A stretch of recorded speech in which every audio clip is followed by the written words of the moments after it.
Untuk soal berikut ini, diketahui titik A itu 7/4 pi, P terletak pada sebuah fungsi sinusoidal di bawah ini.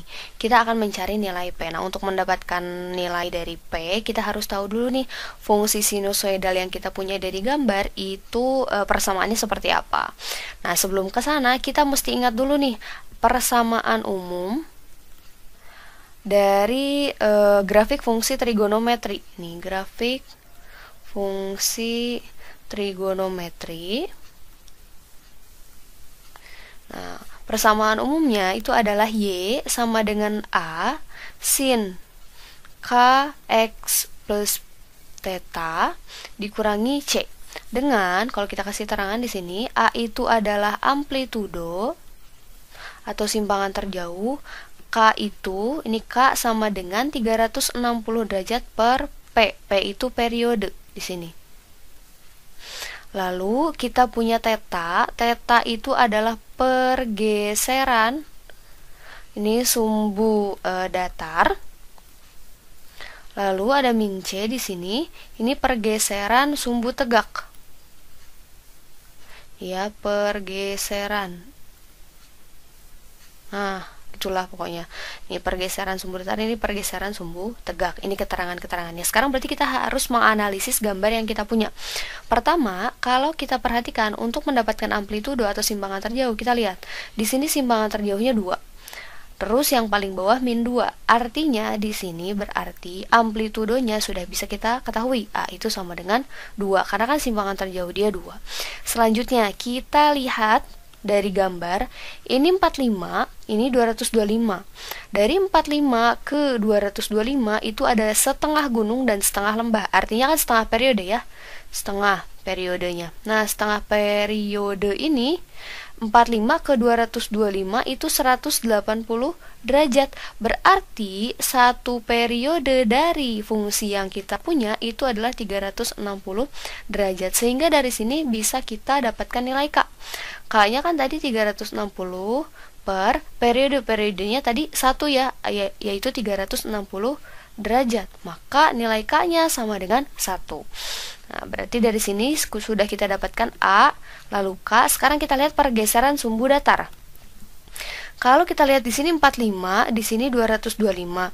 Dia menempati posisi sebagai atau ketika X-nya sama dengan 45, itu Y-nya berada pada simpangan terjauh ya. Y-nya itu maksimum, yaitu 2. Maka kalau kita perhatikan grafik nih, misal saya bikin lagi grafik kayak gini, kan kurang lebih si grafik dari sinus, misalkan kan di sini tadi kita udah dapatkan A-nya 2, K-nya 1.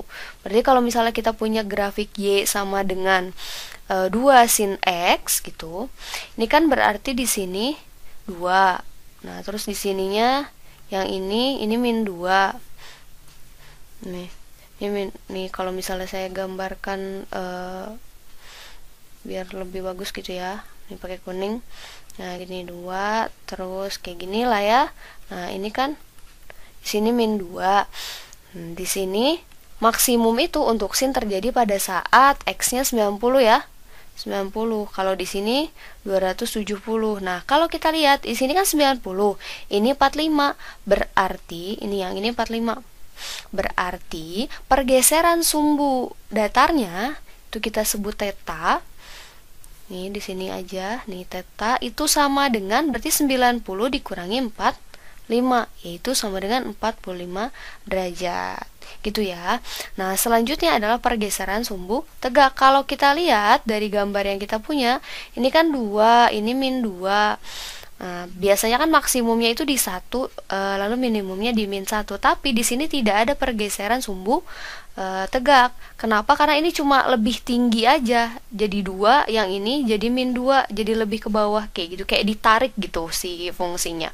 Maka tidak ada atau nilai C-nya di situ sama dengan 0.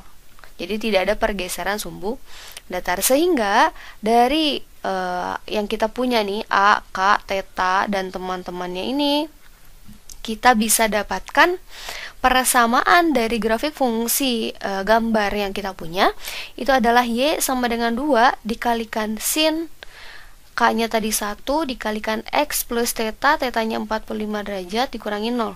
Dari sini kita punya persamaannya adalah Y sama dengan 2 sin X plus 45 derajat. Nah, kayak gini, ini persamaannya. Tadi titik A yang kita punya itu adalah 7/4pi, P. Dengan 7/4pi ini adalah X, lalu P ini adalah Y. Berarti tinggal disubstitusi ke persamaan yang kita punya untuk mendapatkan nilai P. Sehingga dari sini kita punya P sama dengan 2 sin. X-nya adalah 7/4pi, 7/4pi berarti ditambah 45 kan pi per 4 ya. Pi per 4, sehingga dari sini kita peroleh P sama dengan 2 sin 7/4pi tambah pi per 4 itu adalah 2pi. Ya, sin 2pi itu 0, berarti ini 2 dikali 0, hasilnya sama dengan 0. Maka kita peroleh nilai P-nya itu adalah 0. Jawaban yang benar ada di opsi A ya.